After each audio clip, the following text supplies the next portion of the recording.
దేవుని వాక్యంలోనికి మనం ప్రవేశిస్తాం. ఎఫెసీయులకు రాసిన పత్రిక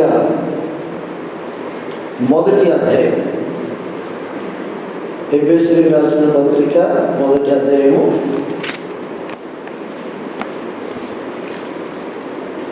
2వ వచనాన్ని మనము అందరం కలిసి చదువుకుందాం. ఎఫెసీయులకు రాసిన పత్రిక మొదటి అధ్యాయము 2వ వచనం. మన తండ్రి అయిన దేవుని నుండి ప్రభు అయిన యేసుక్రీస్తు నుండి మీకు కృపయు సమాధానము కలుగునుగాక. మరొకసారి, మన తండ్రి అయిన దేవుని నుండి ప్రభు అయిన క్రీస్తు యేసు నుండి మీకు కృపయు సమాధానము కలుగునుగాక. ప్రార్థన.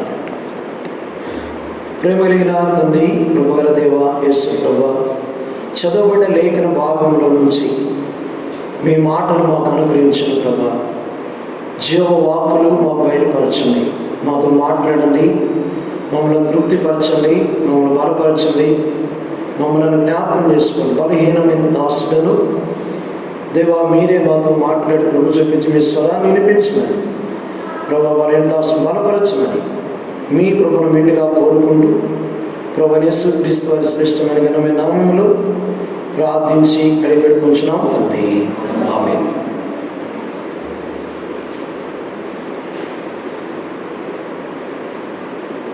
ఎఫెసీయులకు రాసిన పత్రిక గత వారం మనం ఉపోద్ఘాతం అంతా కూడా మనం ధ్యానిస్తూ వచ్చాము. మొదటి వచనంలో దేవుని చిత్తము వలన అనే మాట మనం ధ్యానిస్తూ వచ్చాం. దానిలో ఒక 5 మాటలు మనం జ్ఞాపకం చేసుకుందాం. ఆయన చిత్తము ద్వారా మనకు కలిగే మేలులు ఏంటి అనే విషయాలు మనము జ్ఞాపకం చేసుకున్నాం. ఈ రోజున 2వ వచనంలో ఉన్న మాట మనము జ్ఞాపకం చేసుకుందాం. దేవుడు నాకు ఇచ్చిన తలంపు. 2వ వచనంలో మన తండ్రి అయిన దేవుని నుండి ప్రభు అయిన యేసుక్రీస్తు నుండి మీకు కృపయు సమాధానమును కలుగునుగాక. ఈ వచనంలో అపోస్తలుడైన పౌలు మరి 2 విషయాలు జ్ఞాపకం చేస్తున్నాడు. దేవుని ద్వారా, ప్రభు యేసుక్రీస్తు ద్వారా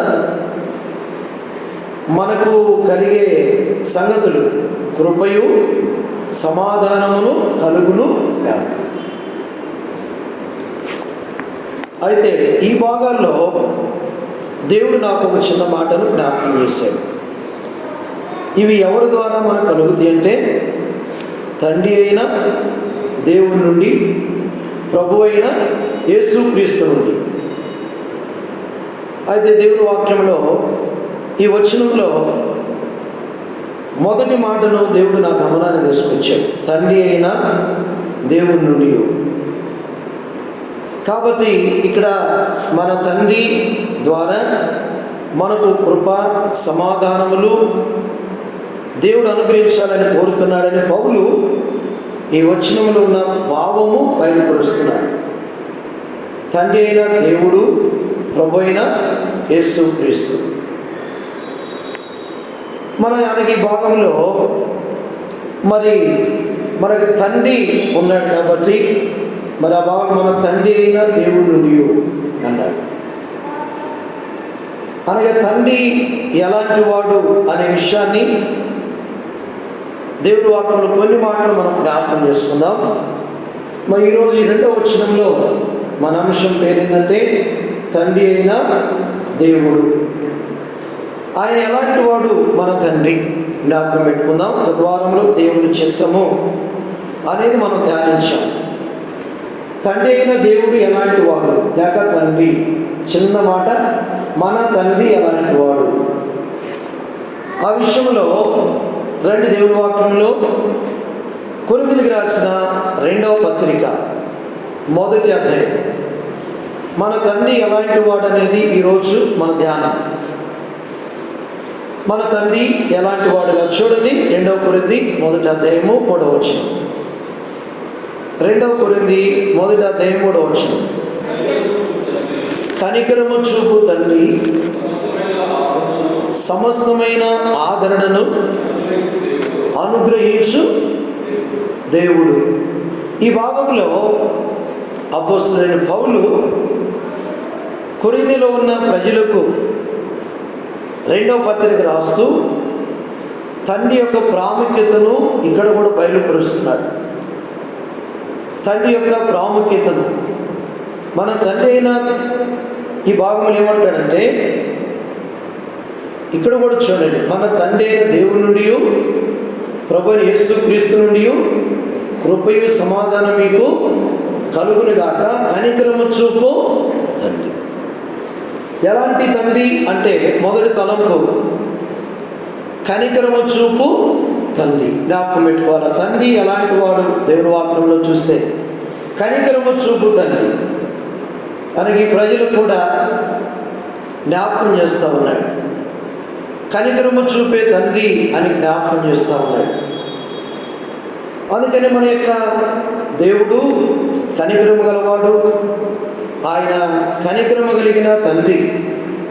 చూడండి, ఆదికాండము 19వ అధ్యాయంలో ఈ కనికరము గల తండ్రి దేవుడు ఒక కుటుంబం ఎడల చేసిన కార్యం చూద్దాం. ఆదికాండము 19వ అధ్యాయం. ఆదికాండము 19వ అధ్యాయము 16వ వచనాన్ని చదవాలి. ఆదికాండము 19:16. అతడు తడవ చేసిన అప్పుడు అతని మీద యెహోవా కనికరపడుట వలన ఆ మనుషులు అతని చేతిని, అతని భార్య చేతిని పట్టుకొని వెలుపలకు తీసుకొని వచ్చి ఆ ఊరి బయట నుంచి. ఇక్కడ గమనిద్దాము దేవుని కనికరము ఎంత కార్యం చేసిందో అనేది. ఈ 16వ వచనంలో అతడు తడవ చేసెను, అప్పుడు అతని మీద యెహోవా కనికరపడ్డాడు. తడవ చేయడంలో కారణం మీద, తడవ అంటే సొదొమలో నుండి బయటికి రావడానికి తడవ చేస్తున్నాడు. అనగా బయటికి రావడానికి తడవ చేస్తూ ఉన్నాడు లోతు. ఆ సమయంలో యెహోవా కనికరపడుట వలన ఆ మనుషులు అతని చేతిని. ఇక్కడ దేవుని యొక్క కనికరము విధానం గమనించండి. ఆ కుటుంబంలో అందరినీ మనకి జ్ఞాపకం చేయబడుతుంది. ఏమని? అతని చేతిని, అతని భార్య చేతిని, అతని 2 కుమార్తెల చేతులను పట్టుకొని. చూసారు దేవుని ప్రేమ కనికరము చూడండి. లోతు ఒక్కడే కాదు, భార్యను 2 కుమార్తెలను కూడా పట్టుకొని తీసుకొచ్చాడు. దేవుని కనికరము సొదొమ గొమొర్రా నుండి బయటికి తీసుకొని రావడం మనం చూస్తున్నాం. నిజంగా ఒకప్పుడు మనము కూడా సొదొమ గొమొర్రాలోనే లోకంలో ఉన్నాం. దేవుని యొక్క కనికరం మనం బయటికి తీసుకొని వచ్చింది. దేవుడు మనల్ని విడిపించినాడు. దేవుని కనికరం ఎంత గొప్పదో చూడండి. వారిని బయటికి తీసుకొని రావడం మనం చూడగలం. అక్కడ అతని చేతిని, భార్య చేతిని, ఆ తర్వాత 2 కుమార్తెల చేతిని దేవుని ప్రేమ కనబడుతూ ఉంది. దేవుని దయ కనబడుతూ ఉంది. దేవుని యొక్క అనే మంచితనం కనబడుతుంది. అక్కడ సొదొమ బయటికి రానియడం లేదు. వాళ్ళను తడవ చేస్తున్నారు. వారు లోపటి ఉండిపోవడానికో చేస్తున్నారు. ఈ రోజున ఇక్కడ ఒక చిన్న మాట, మనకి బయటకు వచ్చిన మనము కూడా కొన్నిసార్లు బయటకు వచ్చి కూడా మనం కొన్నిసార్లు లోకములకు వెళ్ళిపోయిన వారిగా ఉంటాం. అనగా ఆయనను ప్రభు సంపూర్ణంగా మనం బయట ఉండాలని కోరుతున్నాడు. సొదొమలో మనం ఏమాత్రము కూడా మనం ఉండకూడదని, లోకం ఏమాత్రం మనలో ఉండకూడదని దేవుని యొక్క కనికరం అది.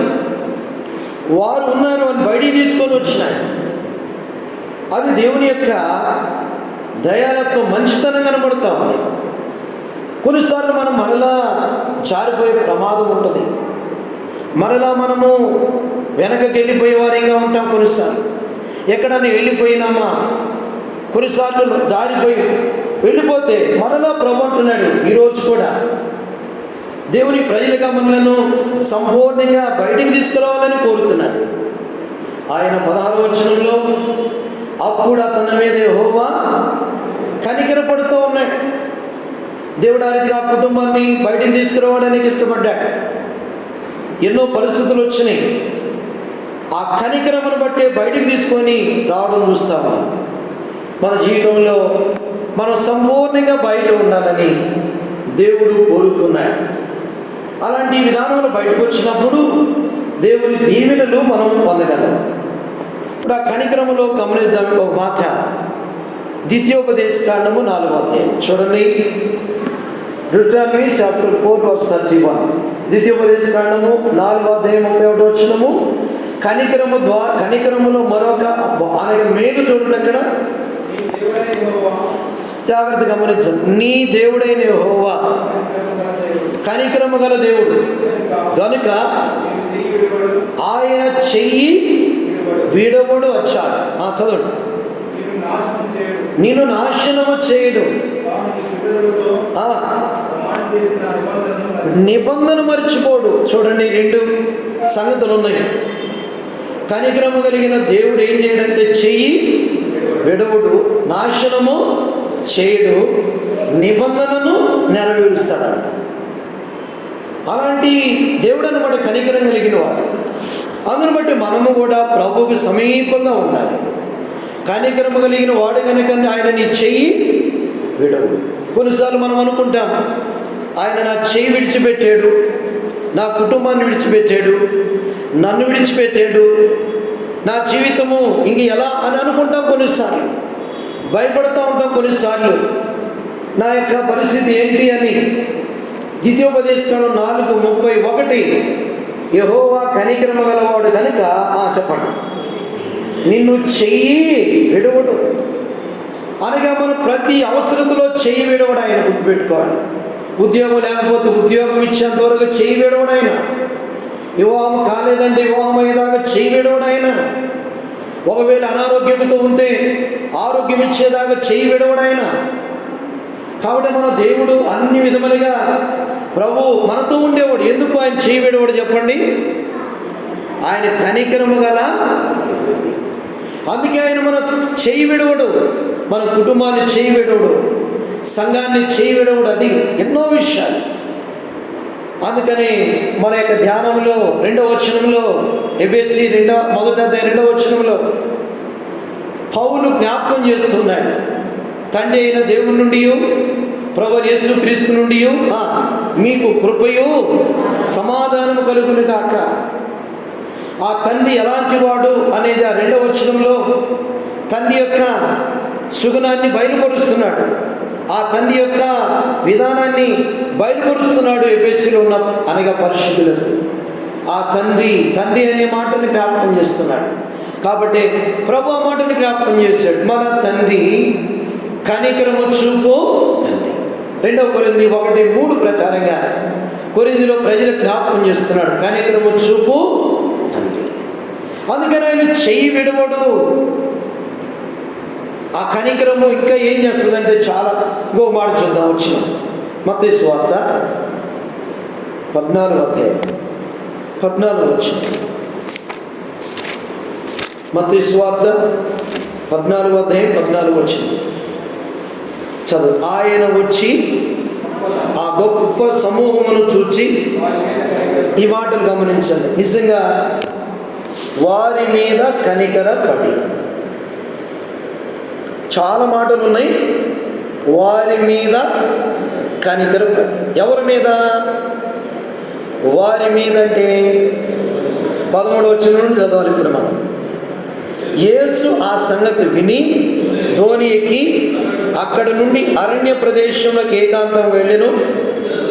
జనసమూహములు ఆ సంగతి విని పట్టణముల నుండి కాలి నడకన ఆయన వెంట వెళ్ళిరి. ఆ సంగతి విని, ఏ సంగతి అంటే పై భాగంలో జరిగిన సంగతి. ఆ సంగతి అంటే మనకి ఇప్పుడు గమనిస్తే ఇక్కడ 7 నుండి చూస్తే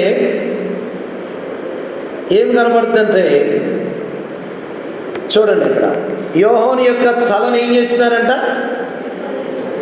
యోహాను తలను తెగొట్టినారు అనగా హేరోదు అనగా ఇక్కడ మనం ఎరుగుదాం బర్త్డే సందర్భంలో ఆ సంగతి విన్నారు. తర్వాత యేసు ప్రభు కూడా చూడండి, యేసు ఆ సంగతి విని ధోని ఎక్కి ఎక్కడికి వెళ్ళాడు? అరణ్యంలోకి వెళ్ళిపోయాడు యేసు ప్రభు కూడా. తర్వాత యేసు ప్రభు వెళ్ళాడని వాళ్ళు ఆ సంగతి విని ఏం చేసినారు? వాళ్ళు కూడా అరణ్యంలోకి వెళ్ళిపోయారు. ఇక్కడ ఒక చిన్న మాట ఏంటంటే, మనందరికీ మన జీవితంలో ఈ ప్రజలు యేసు ప్రభు ఎక్కడున్నాడంటే చెప్పండి, అరణ్య ప్రదేశం. అక్కడికి వెళ్ళితే ప్రజలు కూడా వెళ్ళిపోయినారు కాలినడక. ఈ మాటలు గమనించారు. కాలినడకను వెళ్ళిపోయారు, నడుచుకుంటూ వెళ్ళారు.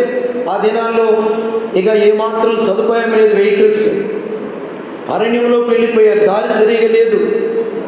వారు చీకటిలో కావచ్చు, పగలు పోయారు, రాత్రి పోయారు. ఒకవేళ వారని ఎంతో కష్టంగా పోయి ఉండొచ్చు యేసు ప్రభు దగ్గరకు. ప్రభు వారి యొక్క శ్రమను చూశాడు, ప్రభు వారి యొక్క కష్టంను కూడా చూశాడు. అరణ్యంలోకి వచ్చారు ప్రజలు, యేసు ప్రభు దగ్గరకు వచ్చారు ప్రజలు. ఆ రీతిగా యేసు ప్రభుని వెంబడించారు ప్రజలు. ఆ ప్రభుతో వెళ్ళారు. ప్రభుతో 4 రకాల ప్రజలు వెళ్తారు అనేది దేవుని వాక్యం మనం విరుగుతాం. అయితే ఆ రీతిగా అరణ్యములు వెళ్ళారు కనుక ఆ మాట చూడండి 14. ఆయన వచ్చి ఆ గొప్ప జనసమూహమును, ఎంతమంది అంట? గొప్ప జనసమూహం అంటే ఒకరుగా, ఇద్దరుగా, ముగ్గురుగా గొప్ప జనసమూహం వెళ్ళిపోయారు. ఆ రీతిగా ప్రభు 14 వచనంలో వారి మీద అది. కాబట్టి అరణ్యంలో కూడా వచ్చారు వాళ్ళు. అందుకని కనికరపడ్డాడు. ప్రభు దగ్గరికి వచ్చినప్పుడు ఈ మాట గమనించాలి మనము. దేవుని ఇంట్లోకి వచ్చిన కుటుంబాన్ని, దేవుని ఇంట్లోకి వచ్చిన వ్యక్తి మీద ఆయన దగ్గరకు వచ్చాం మనం. ఎవరి దగ్గరకు వచ్చినా మనం చెప్పండి? వెరాకాలో ఆయన దగ్గరకు వచ్చాం మనం. అది జ్ఞాపకం పెట్టుకోవాలి. ఆయన దగ్గరకు వచ్చిన వారి మీద ఆయన ఏం పడతాడు? కనికరము చూపుతాడు. అది ఏ అవసరం ఉందో, ఏ కొరత ఉందో, ఏ అక్కర ఉందో, ఏది ప్రభు ద్వారా నీకు సహాయపడాలో దేవుడు ఆ రీతిగా ప్రభు సహాయపడతాడు. కనికరము అనగా చూపుతాడు. నా దగ్గరకు వచ్చారు ప్రజలు, నేను అరణ్యంలో ఉన్నా అనగా అలాంటి ప్రాంతంలో కూడా వచ్చారు. మనకు దేవుడు నిజంగా అన్ని దేవుడు ఏర్పాటు చేసి అరణ్యం కాకుండా ఆర్థిక దారులు, బండ్లు అన్నీ ప్రభు ఇచ్చాడు పిల్లరా. అందుకని దేవుని సన్నిధిలోకి వచ్చినప్పుడు ఆయన ఎందుకు వచ్చిన వారి మీద ఏమవుతున్నాడు చెప్పండి? 14లో ఒక మాట ఉంది అక్కడ. ఆయన వచ్చి ఆ గొప్ప జనసమూహమును చూచాడు మొదట. తర్వాత ఏమైనాడు? కనికరపడ్డాడు. వారిలో రోగులైన వారిని స్వస్థపరిచాడు. అందుకని కనికరము చూపు తండ్రి. ఈయన స్వస్థపరిచేవాడు, కనికరపడేవాడు. ఈయన చెయ్యి విడవడిన, అది అందరు విడిచిన ఆయన విడిచేవాడు. అందుకని తండ్రి ప్రాముఖ్యతను పౌలు గుర్తు చేస్తున్నాడు. తండ్రి అనే మాటను వాడాడు. అందుకని కనికరపడతాడు. తల్లిదండ్రులను చూడండి, పిల్లలను కొన్నిసార్లు గద్దిస్తాం, కొన్నిసార్లు మనము కోప్పడతాం, మరలా మనం వారి మీద కనికరపడతాం, మరలా వారిని దగ్గరికి తీసుకుంటాం. నా మటుకు నేనైతే మరిగా మా కుమారుడు అని స్టీఫెన్ని దరిదాపు అప్పుడు 3rd క్లాసు అనుకుంటా ఏలూరులో సేవలు ఉన్నప్పుడు బాగా కొట్టాను. ఎందుకో మరి. స్కూల్కి వెళ్ళిపోయాడు. స్కూల్కి వెళ్ళిపోయిన తర్వాత నా మనసు ఆగడం లేదు. నా మనసు ఆగకుండా మరలా వెళ్ళాను. చూడండి, వెళ్ళి మరలా స్కూల్లో తీసుకొని ఇంటికి వచ్చాను. ఇంటికి వచ్చి మరలా వానికి అనగా సారీ చెప్పి క్షమాపణ చెప్పి కొట్టినందుకు ఏం తెలియదు అనగా క్షమాపణ చెప్పాను. నేను స్కూల్కి వెళ్ళాను, మళ్ళీ నా దగ్గర పరిగెట్టుకుని వచ్చినాడు. కొట్టానని కూడా తెలియలేదు. అంటే మనము కొన్నిసార్లు గద్దిస్తాం, చేస్తాం, మళ్ళా కనికరపడతాం. మన తండ్రి కూడా అలాంటి వాడే. అది మొదటి తలంపు. రండి దేవుడి వాక్యంలో పిల్లరా, కనికరము చూపు తండ్రి. మన జీవితంలో కూడా అదే స్వభావం మనం కూడా కలిగి ఉండాలి. దేవుని పిల్లలంగా ఒక మాట జ్ఞాపకం చేస్తాను. మత్తయి సువార్త 5:7 చదువుదామా? చదువు. మత్తయి సువార్త 5:7. కనికరము గలవారు ధన్యులు. అది మనము కూడా ప్రతి ఒక్కరము ప్రేమ, కనికరము, దయ ఇవన్నీ కూడా మనం కూడా కలిగి ఉండాలి. ఆయన కనికరము కలిగిన వాడు కనుక మనం కూడా కనికరము కలిగిన వారిగా మనము జీవించాలి. మొదటి తలంపు. రెండవ తలంపు చూద్దాం. ఎలాంటి తండ్రి? ఎందుకంటే నేను ప్రభు ద్వారానే అనగా ప్రభు ఇచ్చే తలంపులు. మత్తయి సువార్త 25:34.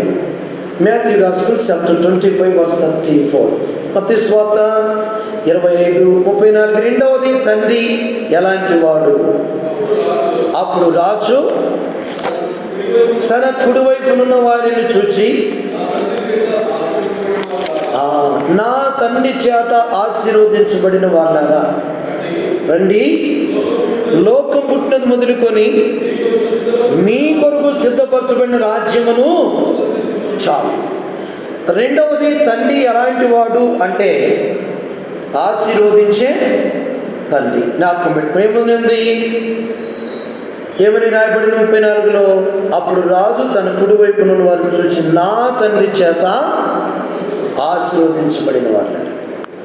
తండ్రి ఆశీర్వదించేవాడిగా ఉంటున్నాడు. అందుకని నా తండ్రి చేత ఆశీర్వదించబడిన వాళ్ళారా. ఇక్కడ ఒక చిన్న మాటను మనం జ్ఞాపకం చేసుకోవాలి. ఆశీర్వాదానికి మూలం ఉంది ఇక్కడ. ఆశీర్వాదం అనే దాంట్లో ఇక్కడ ఒక మాట మనం చూద్దాం. 32వ వచనం. అప్పుడు సమస్త జనములు ఆయన ఎదుట పోగు చేయబడుదురు. గొల్లవాడు మేకల్లో నుండి గొర్రెలను వేరుపరచినట్లు వేరుపరిచి తన కుడివైపున గొర్రెలను చాలు. 33 చాలా ప్రాముఖ్యమైనది. 2 రకాల పానగ అనుభవాన్ని మనం ఇక్కడ చూస్తున్నాం. కుడివైపున ఎవరు చెప్పండి? కుడివైపున గొర్రెలు, ఎడవైపున మేకలు అంటాడు. కుడివైపు అనేది దేవుని బిడ్డలుగా అనగా మనకు సాదృశ్యం. ఎడమ వైపు అనేది రక్షణ లేని జీవితానికి సాదృశ్యం. ఈ గొర్రెలు దేవుని ప్రజలుగా మనకే. అందుగా కుడివైపున ఏముందంటే ఇక్కడ ఆశీర్వాదము కనబడుతుంది. అందుకని ఇక్కడ ఉంది కదా, అప్పుడు రాజు తన కుడివైపునున్న వారిని చూచి అంటాడు, నా తండ్రి చేత మీరు ఏమైనారు? ఎవరిని ఆశీర్వదించువాడు అంటే చెప్పండి? కుడివైపున ఉన్నవారిని. కుడివైపున ఉన్నవారిని ఆయన ఆశీర్వదించేవాడుగా ఉంటున్నాడు. మరి ఎడవైపు ఏముంది? కుడివైపు అన్నాడంటే ఎడవైపు ఏముందంటే 41 వచనం చూడండి. ఇక్కడే మత్తయి సువార్త 25:41. అప్పుడు ఆయన తన ఎడవైపున ఉండువారిని చూచి చూడండి, చెప్పించబడిన వాళ్ళారా, నన్ను విడిచి అపవాదికిని నిత్యాగ్నిలోనికి ఓడంటాడు. ఎడమ వైపు అనేది ఆశీర్వాదం లేదు, శాపం ఉంది. అందుకే కుడివైపున మనం ఉండాలి. కుడివైపు ఆశీర్వాదకరమైన జీవితం. దేవుని వాక్యంలో మనం గమనిస్తే కుడివైపు అనేది ప్రభు మాట్లాడేది. ప్రభు ఒక దగ్గర మాట్లాడాడు, కుడివైపున వల వేయడు అన్నాడు, కానీ ఎడమవైపున వల వేయమనలేదు. యోహాను సువార్త 21 చూడండి. కుడివైపు ఆశీర్వాదానికి గుర్తు. కుడివైపు ఇవన్నీ కూడా మనం పొందుతాం. చదువుతాం అన్నమాట. యోహాను సువార్త 21:5-6 కానీ చూడు.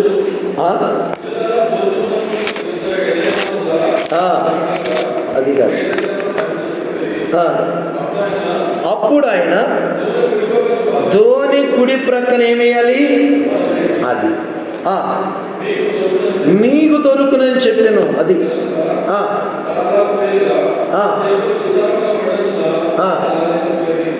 కుడివైపున మరి వలవేయమన్నాడు. నేను అనుకుంటాను కుడివైపున వలవేయమన్నాడంటే కుడివైపుకి ఏమైనా పోయినాయి అన్ని చేపలు.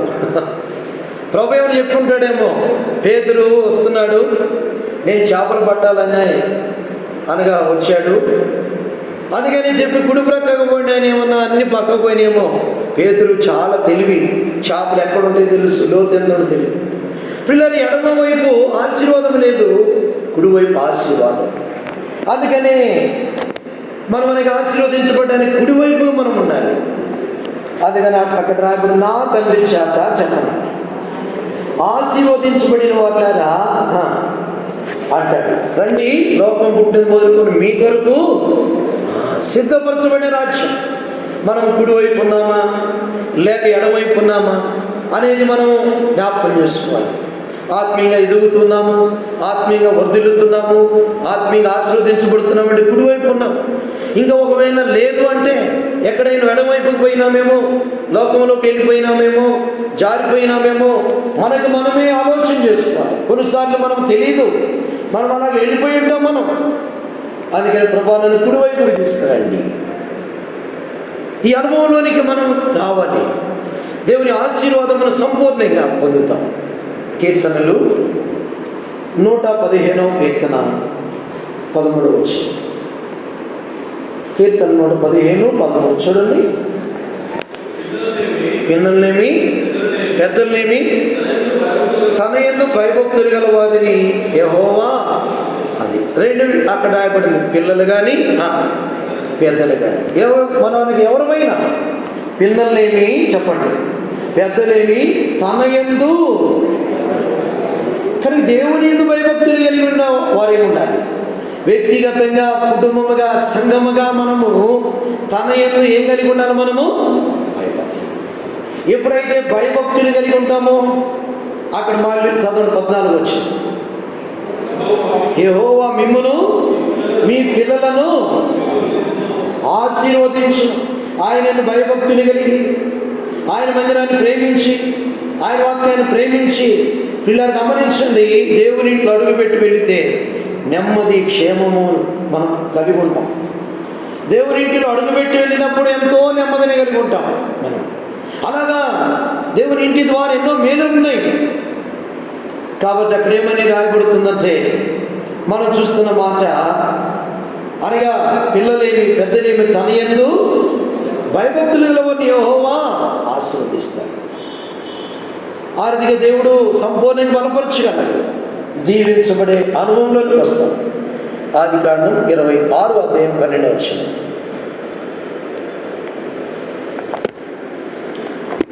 ఆదికాండము 26:12. ఇస్సాకు ఆదేశమున్న వాడై విత్తనం వేసి,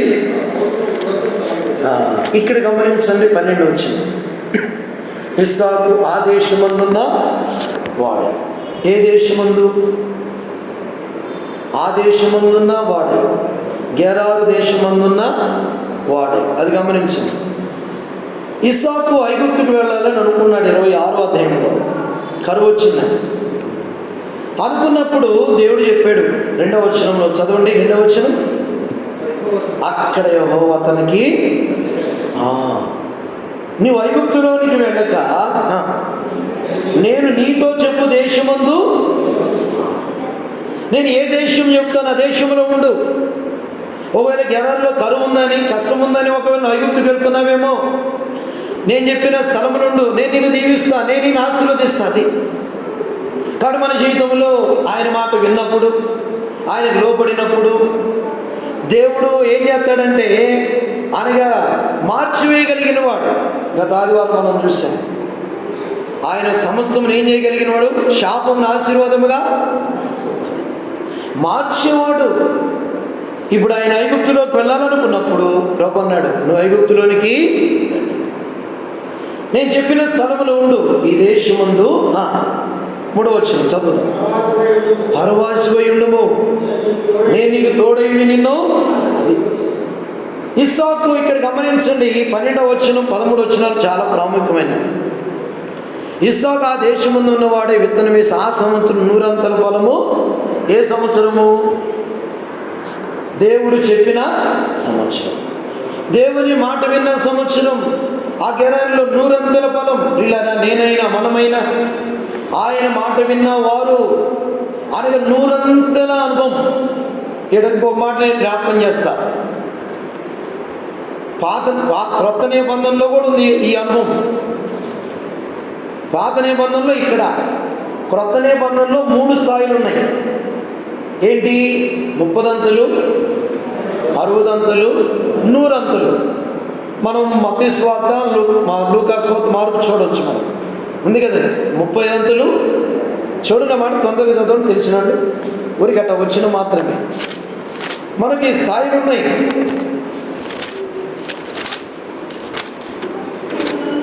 చదవండి. మత్తయి సువార్తలోనే కదా, అన్నీ సువార్తలన్నింటిలో.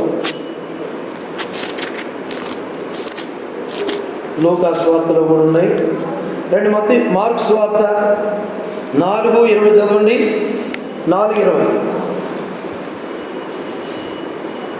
త్వరగా చదువు.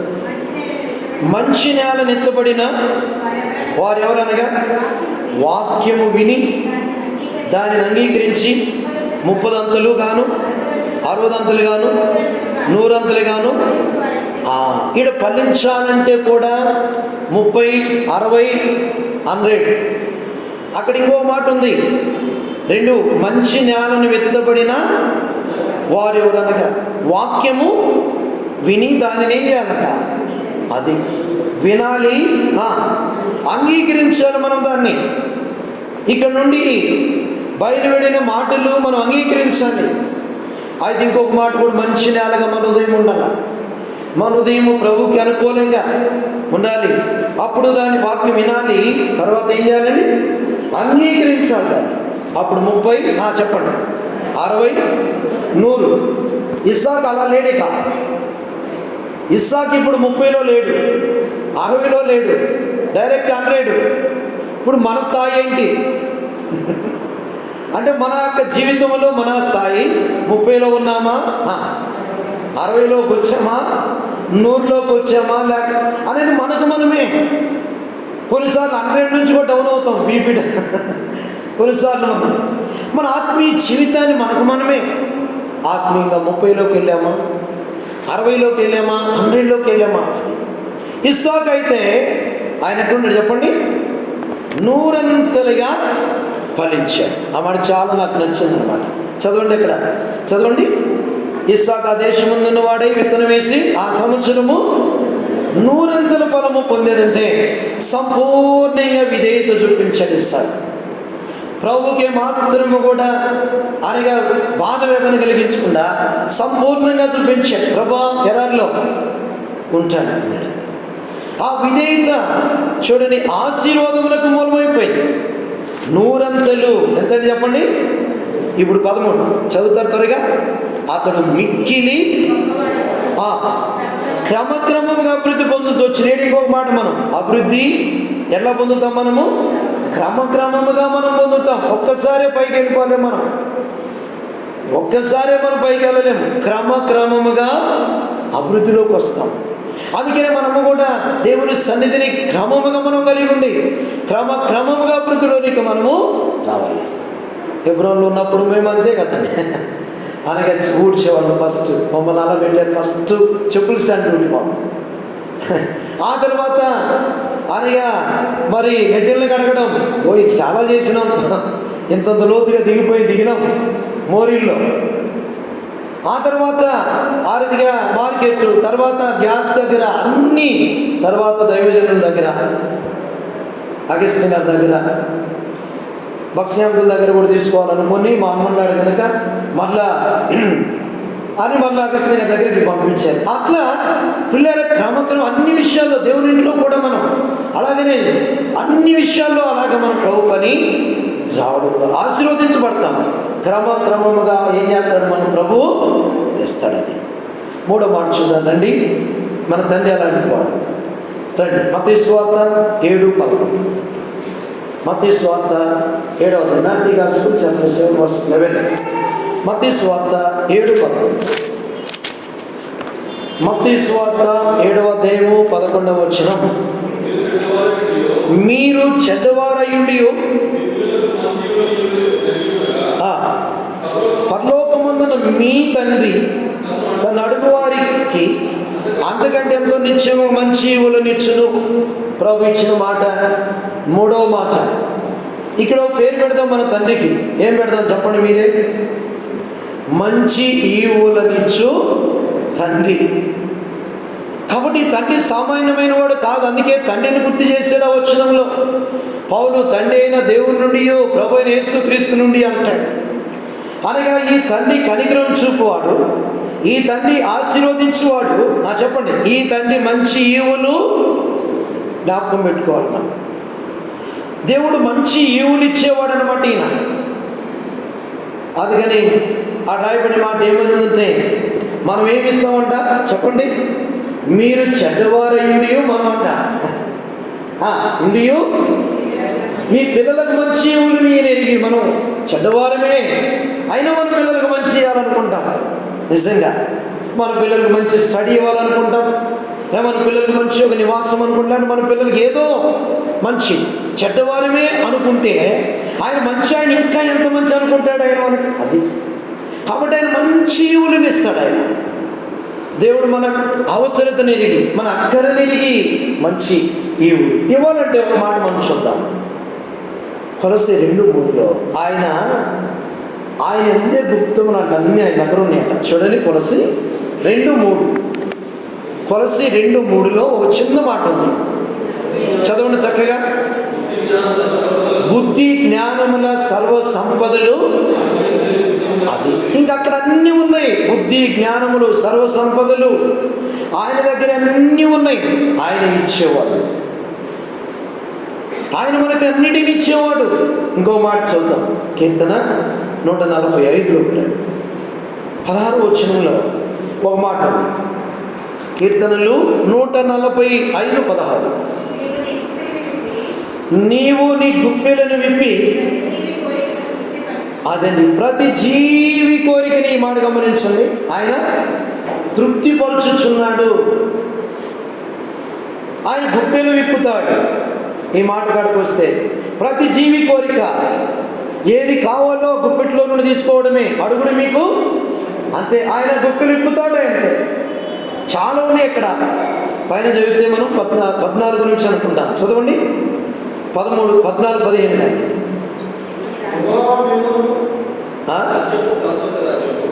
సరే, ఓకే. 15వ వచనంలో ఏముంది? సకల జీవుల కన్నులు నీ వైపు. ఇది మన వైపు మనం ఉండాలి. అయితే ఆ 15వ వచనం అనుభవం జీవులు చూస్తున్నట్టు మనం కూడా చూడాలి. సకల జీవుల కన్నులు నీ వైపు చూచుచున్నవి తగిన కాలమందు. అది ఒక కాలం ఉంది, తగిన కాలం. మన జీవితాల్లో కూడా, మన జీవితంలో ఏది ఇవ్వాలో ఒక కాలం ఉంది. ప్రతిదానికి సమయము. దేవుడు తప్పకుండా ఇచ్చేవాడు. అందుకనే మనం ఏం చేయాలంటే కనిపెట్టుకున్న అనుభవం ఎంతైనా అవసరం మనకు. ఆ మాట 15వ వచనం చాలా శ్రేష్టమైనది. మరొకసారి చదవండి. సర్వ జీవుల కన్నులు నీ వైపు చూచుచున్నవి తగిన కాలమునందు. అది తగిన కాలమందు ఆరోగ్యము, తగిన కాలమందు ఉద్యోగం, తగిన కాలమందు వివాహము, తగిన కాలమందు ఏదైనా జ్ఞాపకం చేసుకో. మన దేవుడు అలాంటి వాడు. ఈ తండ్రి ఆయన ఇచ్చేవాడు, ఆయన సహాయం చేసేవాడు. గుప్పెలు విప్పి ప్రతి జీవి కోరికను తీర్చే దేవుడు. అందుకే తండ్రి అలాంటి వాడు. మంచి ఈవులనిచ్చు తండ్రి. అందుకనే ఆ తండ్రి అనే మాటను ఆయన జ్ఞాపకం చేశాడు. ప్రభా ఏం చెప్పాలా? అవసరం ప్రభు గుర్తు చేశాడు. అనగా తండ్రి అని చెప్పాడు కదా పౌలు. నేను ఎలాంటి తండ్రిలో చెప్పు అన్నాడు ప్రభు నాకు. మంచి ఈవులనిచ్చు తండ్రి. ఆయన సమస్తమును మనకు అనుగ్రహించేవాడు. 4వ మాట వద్దాం రండి. యోహాను సువార్త ఎలాంటి తండ్రి ఆయన? John gospel chapter 3:35. యోహాను సువార్త 3:35. 4వ మాటలో మన తండ్రి ఎలాంటి వాడు? తండ్రి కుమారుణ్ణి ప్రేమించుచున్నాడు కనుక చాలండి. 4వ మాట మన తండ్రి ఎలాంటి వాడు అంటే చెప్పాలి, ప్రేమించు తండ్రి. అది ఎలాంటి తండ్రి అనేది దేవుని వాక్యంలో మనం గమనిస్తే ప్రేమించే తండ్రి. మొదటిది ఎలాంటి తండ్రి చెప్పండి? కనికరము చూపు. రెండవది ఆశీర్వదించే తండ్రి. థర్డ్ మంచి ఊలినిచ్చే తండ్రి. ఫోర్త్ వన్ ప్రేమించు తండ్రి. అది తండ్రి యొక్క సుగుణాలు. ఈ రోజున మన తండ్రి అలాంటి వాడు, మనం అనేది తలపోసుకోవాలి. నా కుటుంబాన్ని ప్రేమించు తండ్రి, నా బిడ్డలను ప్రేమించు తండ్రి, నాకనగా లేకుంటే మా సంఘాన్ని ప్రేమించు తండ్రి. అది ఇప్పుడు ఆయన ప్రేమ కలిగిన తండ్రి. ఎలాంటి ప్రేమ? ఇర్మియా గ్రంథం 31:3 చదవండి. 31:3 చదవండి. చాలా కాలము క్రిందట యెహోవా ప్రత్యక్షమై ఇలాగూ ఇట్లా నేను శాశ్వతమైన ప్రేమతో నేను నిన్ను ప్రేమించున్నాను కనుక విడువక నీ యెడల కృప చూపిస్తున్నాను. ఇక్కడ శాశ్వతమైన ప్రేమల్లో మరొక మాట దాగింది. ఆయన యొక్క ఉపకారం ఏంటి చెప్పండి? అక్కడే కంటిన్యూషన్లోనే శాశ్వతమైన ప్రేమతో నేను నిన్ను గనుక, ఇప్పుడు చెప్పండి, విడువక నేను నీ యెడల. అది ఆయన ప్రేమలో చూడండి నిజంగా. అందుకని ప్రేమలో ఎన్నుండి ఆ ప్రేమను విడువక నేను నీ యెడల ఏం చూపిస్తున్నాను? కృప. ఆ విడువని కృప కలిగిన వాడు ఆయన అన్నమాట. ఆ ప్రేమ ఎలాంటిదంటే శాశ్వతమైన అది. కాబట్టి ఆ రీతిగా మనల్ని ప్రేమించాడు ప్రభు. శాశ్వతమైన ప్రేమతో మనల్ని ఏం చేసినాడు? ఆయన ప్రేమించాడు. ఆ ప్రేమ నీ కొరకు నా కొరకు కలువరిలో ప్రాణం పెట్టింది. యోహాను సువార్త 3:16 మనం ఎరుగుదాం. దేవుడు లోకముని ఎంతో, ఆ ప్రేమలో కలువరిలో ప్రాణము అనగబెట్టడానికి మౌనం. నీ కొరకు నా కొరకు కలువరిలో ప్రాణం పెట్టి రక్తంగా ఇచ్చినాడు ఆయన. అలాంటి ప్రేమతో ఆయన మనం ప్రేమించాడు. మనము కూడా అలాంటి ప్రేమ కలిగిన వారమై ముందుకు సాగేవారిగా మనం ఉండాలి. సరే, ఇంకో మాట చూద్దామండి. ఆయన ప్రేమలో యోహాను సువార్త 13:2 యోహాను సువార్త 13:2 చూడండి. వారు భోజనము చేయుచుండగా కాదండి, మొదటి వచ్చినది. తాను ఈ లోకము నుండి తండ్రి ఎద్దకు వెళ్ళవలసిన గడి వచ్చిందని యేసు పస్కా పండుగకు ముందే ఎరిగిన వాడై లోకములో తన వారిని ప్రేమించి వారిని అంతము వరకు ప్రేమించాడు. అంతము వరకు. కాబట్టి మనము కూడా ఇలాంటి అనుభవాన్ని మనం కలిగి ఉంటాం. అంతం వరకు ఇలాంటి అనుభవాన్ని మనం కలిగి ముందుకు సాగాలి. మనం ప్రేమలో కూడా నిలువరముగా ఉండాలి. ఎబ్రీ 13:1 చక్కని మనం కూడా ఒక హెచ్చరిక. ఆయన ప్రేమలో నిలువరముగా ఉన్నాడు ప్రభు. శాశ్వతమైన ప్రేమ కలిగిన వాడు. ఎబ్రీ 13:1 ఏముంది చూడండి. ఎబ్రీ 13:1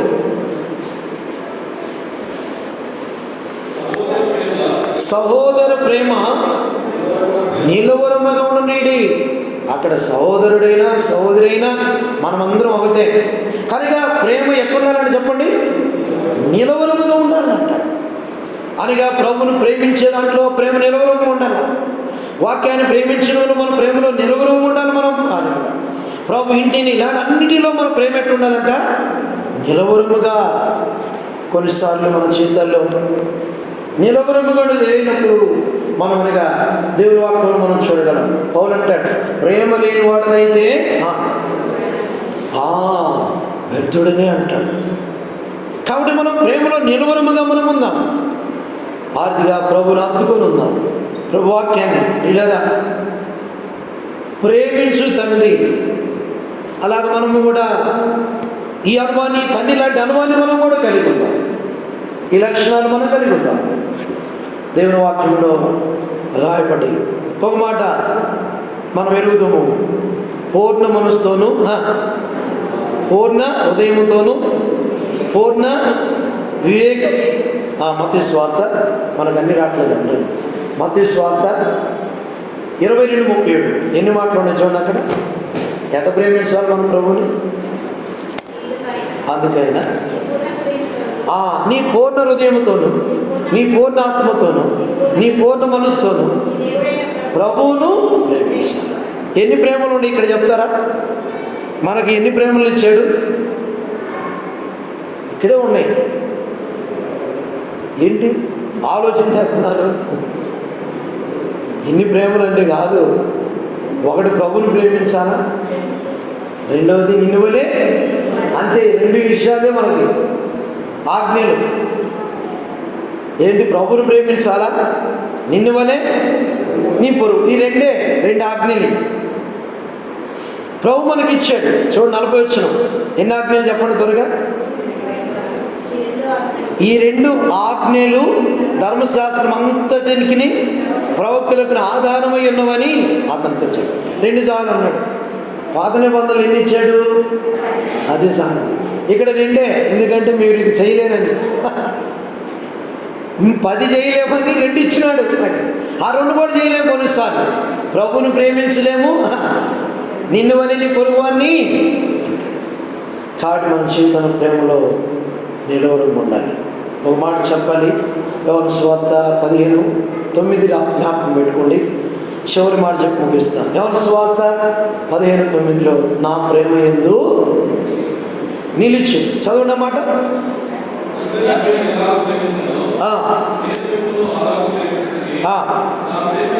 నా ప్రేమ యందు, ఈ మాట అన్నాడంటే ఆ భాగాన్ని ఇంకా ధ్యానించాలంటే మనకి ఇంకా సమయం చాలు. ఎందుకు అన్నాడు ఆ మాట చెప్తారా? నా ప్రేమ యందు మీరేం కావాలా? ఎందుకు అన్నాడు యేసు ప్రభు? నా ప్రేమ యందు నిలిచి ఉండండి. ఎందుకు అన్నాడంటే అధ్యాయంలోకి వచ్చేసరికి ఎంతమంది శిష్యులు ఉన్నారు. అందుకని ఎప్పుడు బైబిల్ మనం కొన్నిసార్లు చదువుతున్నప్పుడు ఈ మాట ఎందుకు అన్నాడు. 15 అధ్యాయంలో ఎంతమంది ఉన్నారు శిష్యులు? 14 అధ్యాయులు ఎంతమంది ఉన్నారు? 13 అధ్యాయులు ఎంతమంది ఉన్నారు? ఎందుకన్నా బైబిల్ స్టడీ కాబట్టి మీరే చెప్తున్నాను, మేము వింటాము. మంచిదే. 13వ అధ్యాయంలో ఇస్కరియోతు యూద వెళ్ళిపోయాడు బయటికి. గమనించండి. 13వ అధ్యాయం 31వ వచనం చదవండి, మీకు త్వరగా అర్థమైంది. నాకు సమయం లేదు. ఎన్ని వచ్చినమ్మా? 31. 31 చదవండి. వాడు వెళ్ళిన తర్వాత యేసు, అది మీకు అర్థం కావడానికి త్వరగా చెప్తున్నాను. ఇస్కరియోతు యూద 14-15 అధ్యాయంలో లేడు. అది అర్థమైంది. 13వ అధ్యాయంలో మనగా లెఫ్ట్ బయటికి వెళ్ళిపోయాడు. అందుకే 14లో లేడు, అక్కడ 15 లేడు. అందుకే అన్నాడు మిగతా శిష్యులతో, ప్రభు అంటే నా ప్రేమ యందు మీరు. ఈ రీతిగా 13లో నుండే దూరం అయిపోయాడు ఇస్కరియోతు యూద. ప్రభుతో ఉన్నవాడే, ప్రభుతో అనేక సహవాసం కలిగిన వాడే. అందుకని నా ప్రేమ యందు మీరు ఏం చేయాలా? ఈనాడు మనం ఎంతవరకు నిలిచున్నాం సంపూర్ణంగా ప్రభువులు, అది కూడా మనం పరీక్షించుకోవాలి. ప్రభుకి దూరం కాకుండా, ప్రభునికి దూరం కాకూడదు. మనం అన్ని పరిస్థితుల్లో కూడా ప్రభువులో మనం ఏం కావాలి? నిలిచి.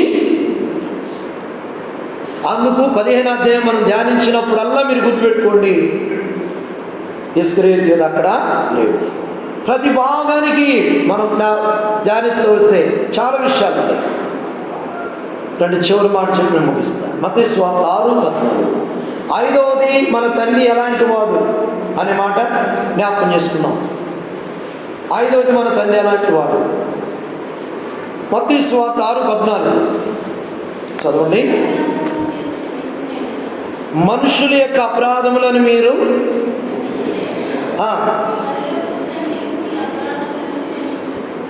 ఇక్కడ ఇంకొక మాట ఉంది. 6:14 మనుష్యుల అపరాధములను మీరు క్షమించిన యెడల మీ పరలోకపు తండ్రి మీ అపరాధములను, గుర్తుపెట్టుకోండి. 6వ అధ్యాయం 14 వచనం. ఇప్పుడు ఇక్కడ ఒక పేరు మన తండ్రికి, మీరే చెప్పాలి, క్షమించే తండ్రి. అది అందుకని మన తండ్రి ఇలాంటి లక్షణాలు కలిగిన వాడు. చూడండి 14వ వచనంలో ఏమని రాయబడింది? మనుషుల అపరాధములను మీరు క్షమించినడలా మీ పరలోకపు తండ్రి మీ అపరాధములను క్షమించే తండ్రి. మనకు కూడా ఈ స్వభావం, ఈ లక్షణం మనకు కూడా కావాలి. కొన్నిసార్లు మనం ఏం చేయాలా? క్షమించే వారు. లూకాసు సువార్త 23:34లో యేసు ప్రభు అంటాడు, శిలువ మీద ఉండి అంటాడు. చదవండి త్వరగా. 23:34 యేసు, తండ్రి వీరేమి చేయుచున్నారో వీరెరుగురని వీరిని క్షమించు యేసు ప్రభు. నిజంగా ఆయన మనల్ని క్షమించేవాడు. మనము క్షమించడం ద్వారా ఒక ఘనతను జ్ఞాపకం చేస్తాను, ముగిస్తాను. అపోస్తలుల కార్యం 7. అపోస్తలుల కార్యములు 7వ అధ్యాయం 56వ వచనం, లేక ఇప్పుడు ముందు 59 చదవాలి. ప్రభువును కూర్చి మొరపెడుచు, యేసు ప్రభువా నా ఆత్మను చేర్చుకుని స్తెఫను పలుకుచుండగా వారు అతను రాళ్లతో కొట్టిరి. 60 అతడు మోకాళ్ళుని చదవండి, ప్రభువా వారి మీద ఈ పాపం మోపకమని గొప్ప శబ్దముతో, అయా మోపొద్దు, వాళ్ళని క్షమించు అన్నట్లు. ఎవరి మాట? స్తెఫను ప్రార్థన చేస్తున్నాడు. రాళ్లతో కొట్టేటప్పుడు ప్రార్థన మనకి మామూలుగానే రాదు. ప్రార్థన కొన్నిసార్లు మనకి రాళ్లతో కొట్టేటప్పుడు ఏం చేస్తున్నాడు ఆయన? నిజంగా మనం మామూలుగా ప్రార్థనలో గడిపేవారిగా ఉండాలి. మన కుటుంబం కొరకు ప్రార్థన చేసుకోవాలి, సంఘం కొరకు ప్రార్థన చేయాలి. రాళ్లతో కొట్టేటప్పుడు కూడా ప్రార్థన చేస్తున్నాడు సార్. దేవుడు మనకు మందిరం ఇచ్చినాడు, సదుపాయాలు ఇచ్చాడు, అన్ని ఇచ్చాడు. ప్రార్థన కొడుకులు, అన్ని కొడుకులు దేవుడు సన్నిధిని మనం కలిగి ఉండడం ఆశీర్వాదం. ఇప్పుడు నేను ఆ మాట చెప్తాను. నేను అనుకుంటున్నాను 56 ఆకాశము తెరవబడుట మనుష్య కుమారుడు దేవుని కుడిపార్శ్వము ముందు చూచున్నానని చెప్పాడు. ఎవ్వరికి నిలబడలేదు బైబిల్ అంతటిలో యేసు ప్రభు నిలబడిన సందర్భం లేదు. స్తెఫను దగ్గరే నిలబడ్డాడు యేసు ప్రభు. ఆ మాట చదివినప్పుడే నా హృదయం ఫలించింది. అసలు 56 మళ్ళీ చదువుతాం. ఆకాశం తెరవబడుటయో మనుష్య కుమారుడు దేవుని కుడిపార్శ్వము ముందు నిలిచుండుటయో. నిలబడినాడంటే యేసు ప్రభు లేచి. ఎవరు వస్తుంది? స్తెఫను వస్తాడని వెల్కమ్ పలకాలని రాళ్లతో కొడుతున్నారు. చనిపోతాడు. ఇక నా యొక్క దాసుడు నా కొరకు హతసాక్షి అవుతున్నాడు, రాళ్లతో కొడుతున్నారు, ఇక చనిపోతాడు, నా మాటలు ప్రకటించాడు అనగా వాళ్ళు ఏమైనా కానీ కాకని చెప్పాడు. ఆర్తిగా వస్తున్నాడని చెప్పి యేసు ప్రభు లేచి నిలబడ్డాడు. ఆర్తికంత భక్తి కలిగిన వాడు స్తెఫను. లేచి నిలబడ్డాడంట. చూడండి, కుడిపార్శ్వము ముందు నిలిచుండుటయో చూస్తున్నాడు. ఎంతగా విలువ, ఎంతగా ఘనత ఎవరికి? స్తెఫనుకి. నిజంగా అంతగా ప్రభు కొరకు జీవించుంటాడు. స్తెఫను అంటే కిరీటం, క్రౌన్ అనగా దేవుని కొరకు మండినవాడు. ఇంకా స్తెఫను గురించి చెప్పాలంటే అదొక భాగం. అనగా స్తెఫను దేవుని కొరకు నిలబడ్డాడు, భయపడలా. అనగా పిరికివాడు కాదు. ఒక మాటలో చెప్పాలంటే అవునంటారా? రాళ్ళుతో కొడతా ఉంటే కూడా, మేము హెబ్రోన్లో పేరు చెప్పను, పేరు చెప్తే బాగుండదు. నేను ట్రైనింగ్లో ఉన్నప్పుడు మేము చిలకలు కూడా అనుకుంటాను సువార్తకి వెళ్ళాం. ఉదయాన్నే ఆసిపోయినా మేమంతా బ్యాచ్ వెళ్ళినప్పుడు ఉదయాన్నే 4:35 కల్లాక సైకిల్ తీసుకొని వెళ్ళిపోయింది. ఫస్ట్ స్టాండే వాకింగ్ చెప్పు. నేను అప్పుడు బుక్స్ అన్నీ పెట్టుకొని సైకిల్ మీద నేను ఒక్కొక్కరు ఒక్కొక్క 10. ఇక స్వార్థవాదిగా మొదలుపెట్టినారు. అంతే, స్టాండ్ వేసిన పాట పాడు. అది కట్టెలడితే ఏమంటారు మనం దీన్ని? ఇక్కడ కట్టెలడితే అంటే డిపో కట్టెలు ఉంటాయి కదా, టింబర్, కట్టెలు టింబర్, అక్కడే వేసాం. కొంతమంది వచ్చినారు, ఎవరు వచ్చేసి కట్టెలు తీసుకున్నారు. ఇక చూడండి, ఉన్న సైకిల్ని అలాగనే పడేసినారు. బ్యాటరీ పగలు కొట్టినారు, ఆర్వాన్ని పగలు కొట్టారు, మొత్తం పగలు కొట్టేశారు. ఆసిపోయిన నిలేదని భయంకరంగా కొట్టారు. ఒక ఆయన పాపం సంచి తగిలించుకొని పోతా ఉన్నాడు. అందరం ఉన్నాం మేము ఇక్కడే. సంచి తగిలించుకొని పోతున్నాడు. పేరు చెప్తే బాగుంటుంది కదా. హెబ్రోన్కి వెళ్ళిపోయి నడుచుకుంటూ మొత్తాన్ని. మేమందరం ఆ తర్వాత పోయినాం. వీళ్ళు కొట్టారు, అందరూ వెళ్ళిపోయారు. వేరే వాళ్ళు వచ్చారు, మమ్మల్ని తప్పించేసి మళ్ళీ వచ్చేసి హెబ్రోన్కి వచ్చాం. అవిస్తాను ఆఫీసులో. అందరం గ్యాదర్ అయ్యాం. అప్పుడు ప్రభు సేవలో శ్రమలని పాట పాడాడు దైవజనుడు. ఆర్థిక ప్రార్థన చేశాడు. ఆర్థిక మరలా ఇంకొక వైపుకి వెళ్ళాం. తర్వాత మరలా ఆయన ఆ బ్రదర్ ముందు వచ్చాడు కదా, అక్కడ లేడు. ఏమన్నా నువ్వు అందరితో లేకుండా ఏంటి నువ్వు నడుచుకుంటూ వెళ్తున్నావు అంటే, ఎక్కడ పోలీస్ స్టేషన్ కనపడుతుందేమో పోయి చూద్దామని చెప్పేసి అని ఆయనగా వచ్చేసినాను అన్నాడు. ఆ ప్రారంభం 2097 ఆ ప్రాంతంలో, 98. సరే అదిగా ప్రభు చూపించాడు. పిల్లలంటే ప్రభు కొరకు ఏం కావాలంటే మనం ఏం చేయాలా? నిలబడి. ఎన్నో ప్లేసుల్లో కూడా జరిగినాయి. మేము ఈవెన్ బొల్లారంలో కూడా చేసేటప్పుడు ఎన్నోసార్లు ఒక దగ్గర స్వార్థ పోయాం. బస్సు దరిదాపు 70-80 మంది పోయినాం స్వార్థకి. స్వార్థ చేస్తున్నాం, వేసినాం, స్టాండ్ వేసినాం. చిన్నది మినీ, మనలాంటిది ఓమిని, తర్వాత పెద్ద బస్సులు 2 వచ్చినాయి. ఇప్పుడు స్వార్థ చెప్తున్నాము. ఏం చేసినాడంటే కర్ర తీసుకొని వచ్చాడు, దమ్మ అద్దాలని వాళ్ళు కొట్టాడు. ఏం చేయాలి అర్థం కాలమ్మా. అద్దాలని వాళ్ళు కొట్టి మేము చూస్తూనే ఉన్నాం. ఒక్కడే శ్రీకాంత్ అక్కలోడి పేరు ఇప్పుడు కూడా ప్రార్థన చేస్తాం. అద్దాలని వాళ్ళు కొట్టేశాడు. బ్యాట్ తీసేసి వేసేనే వాళ్ళు కొట్టేశాడు. యాంపుల్ పేరు తీసాడు వాళ్ళు కొట్టేశాడు. ఎవరు కూడా కదలలేదు. సిస్టర్స్ బ్రదర్స్ మొత్తం అక్కడున్న ఆ సిస్టర్స్ వచ్చి మరి ఎందుకు అటు చేస్తావు ఇలా కొడతామని అప్పుడు లాక్కొని పోయి వాళ్ళు. మేము అక్కడే మోకరించాం, ప్రార్థన చేసాం. ప్రభా ఇక్కడ మీ కార్యం చేయండి అని ప్రార్థన చేసాం, వచ్చేసినాం. అంతే. దేవుడు అనుకుంటాము కార్యం చేస్తాడు, అలాగనే ప్రార్థన చేస్తున్నాం. మరి తర్వాత తెలియదు కానీ పిల్లలు అలాగా ప్రభు కొరకు శ్రమల్లో ఏం చేసి నిలబడిపోతే ప్రభు ఏమైనా చెప్పడం, ఆ యేసు ప్రభు నిలబడి. అందుకనే మన జీవితంలో ప్రభు కొరకు మనం సాగుతూ ముందుకెళ్ళినప్పుడు దేవుడు ఒక దినాన మనల్ని కూడా ఆశీర్వదిస్తాడు. 2 తిమోతి 4:7 చదువు ముగిస్తాను, సమయం అయిపోయింది. 2 తిమోతి 4:7 మంచి పోరాటము త్వరగా పోరాడితిని, నా పరుగు కడముట్టించితిని, విశ్వాసం కాపాడుకుంటుని. ఇక మీదట ఇవన్నీ అయినప్పుడే నీతి కిరీటం. మనం కూడా ప్రభు కొరకే నిలబడతాం. స్తెఫన వలె అలాగా ప్రభు కొరకే, సంఘం యొక్క అనగా క్షమాభివృద్ధి కొరకే ముందుకు సాగాలి. కలిసి అందరం మన తండ్రి 2వ వచనం ఎఫెసీలో, తండ్రి అయినా దేవుని నుండి ప్రభు అయిన యేసుక్రీస్తు నుండి మీకు కృపయో అది కాడు. మన తండ్రి ఎలాంటి వాడో చెప్పాను.